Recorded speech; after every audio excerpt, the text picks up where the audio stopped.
Why you're not seeing property investing success.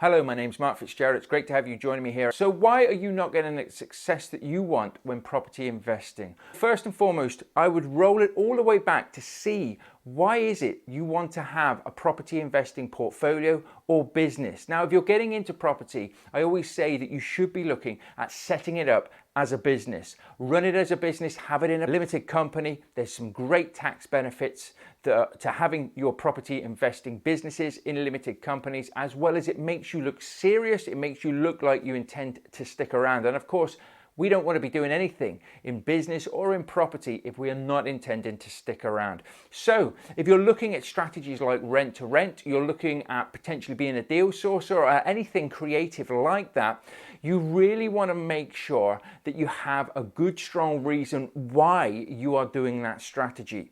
For me, when I started out, it was all about creating nice, comfortable living for my tenants. Now, I went down the HMO strategy to start with in my rent-to-rent business. We now do serviced accommodation, of course, as well. And if you need any help with that, then do check out thepropertyunleashed.com for free tools and resources. There is further learning and training there if you so desire, but you don't have to get into that. But I wanted to be here. I wanted to set things up successfully. I wanted to be different from the norm. I didn't want to be putting thousands and thousands of pounds into other people's properties. Yes, we will maintain them to a high standard, but we want to be receiving the properties in a high standard as well. And that is something I've done, and that is something I show my clients and my students how to do as well. So you've got to be asking yourself, why am I doing this? Am I doing it just because I want a bit of extra cash? Am I doing this because somebody else is doing it and I think it's a great idea? If that is the case, you're doing it all for the wrong reasons. And you want to make sure that you're not doing it for the wrong reasons, of course. So you need a good, strong purpose to what it is that you're doing. And try and make it so that it's not always about money. Money will come by doing a good job. And of course, we want money. Money gives us time freedom. It potentially gets us out of that job that we hate.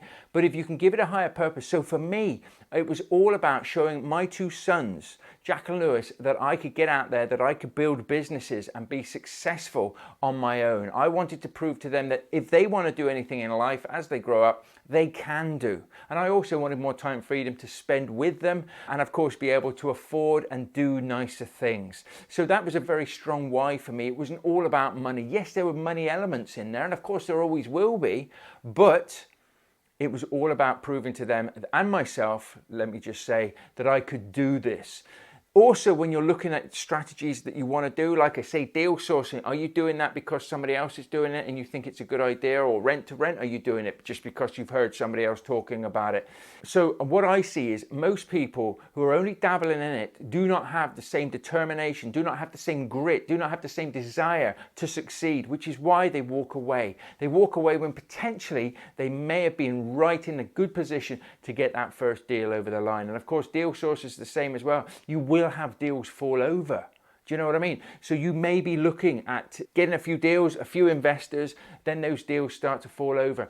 People always talk about it's easy enough. You can sell a deal here, $3,000 a month. You only need to sell one deal. Yes, but of course you're not going to get paid until those deals have gone over the line. If those deals fall through, a lot of the time you will not get paid anything.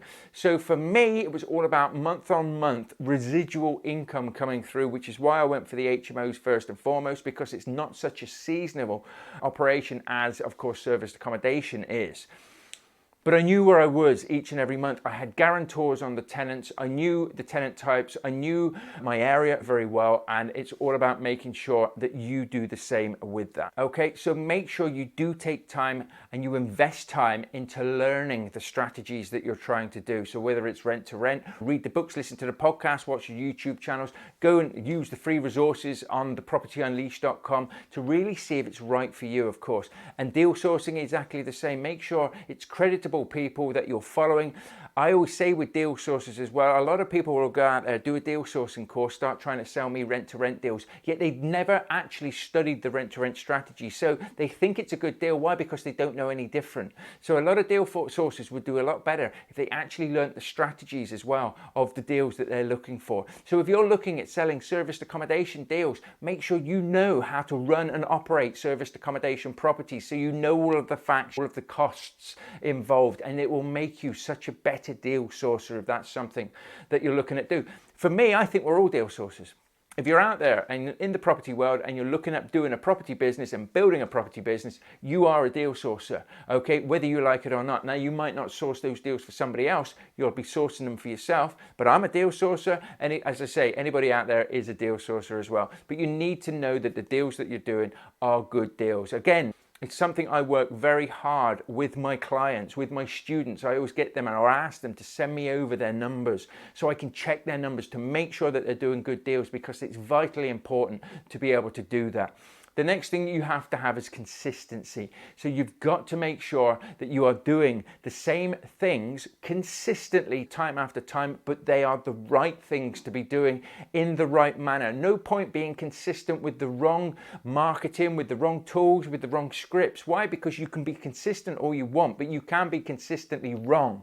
You need to make sure that you're doing tried and tested scripts, or what you're saying to people, make sure you keep tweaking it. You know, what worked in that conversation, what didn't work in that conversation. Make sure, I always say, after any conversation that you've had, you write down a list. What went well, what didn't go so well, and what can I improve on? Keep critiquing it. Keep making sure that it is working for you, and it's not just you spinning your wheels thinking you're doing the right thing, but not knowing it. So what can be really important as well is to know somebody who's already doing the strategy that you want to be doing, and just ask them questions about it. How would you approach this deal? How would you approach these agents? How would you approach these landlords? And see what they say. And when they say stuff to you, make notes.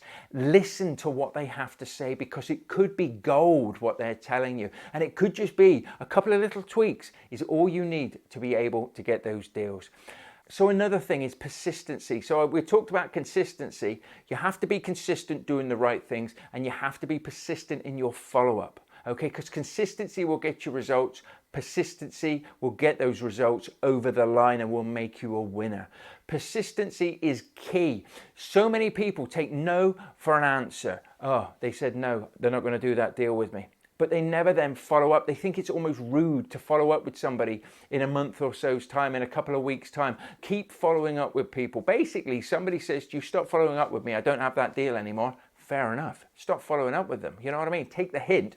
But if they don't, you need to keep following up with them. You need to keep being persistent in that approach. Do it in the right manner. Don't do it in an annoying manner. Nobody wants to be annoyed by somebody. But if you're just constantly asking them, how's that deal going for you? Is it all let now? Are you happy with who's letting it for you? Are you happy with the sale? Has it gone over the line?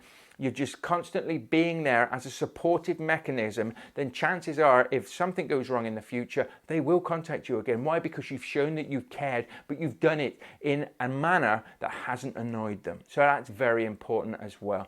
So you really want to make sure that when you're getting out there, you know what it is that you want to be doing, you know how to do it. Okay, that was vitally important for me. I've spent thousands and thousands of pounds on my own education, and I continue to do so to always better myself in all areas of my life.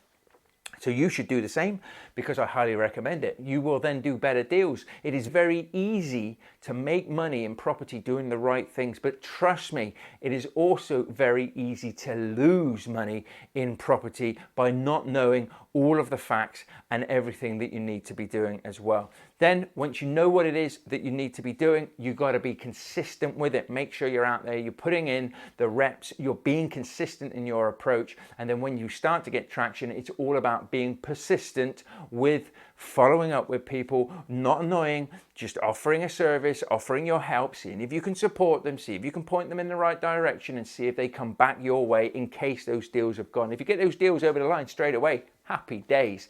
And of course, then it's all about then just basically wrapping that up and then just pivoting, tweaking things, checking on things, making sure that you're not just, as I say, being consistently wrong. You are doing things in a consistent manner. Who's been successful at the moment? How can I have a little conversation with them? Can I see if I need to tweak anything myself? If you need any help with this, then do feel free to reach out to me on Facebook, LinkedIn, Instagram. We're all over those, so you'll be able to message me directly, and if I can help you or point in the right direction, then I will. Also, of course, do check out thepropertyunleashed.com. We have the podcast on there. We have free tools and resources. We have free training, and we have paid training as well. So it depends on your needs, where you are in your situation, your property investing, where you are in your life, and what help you need. Okay, but do check those out, and if you have any questions, then do reach out to us as well. Thank you for joining me, and I look forward to you joining me in the next episode.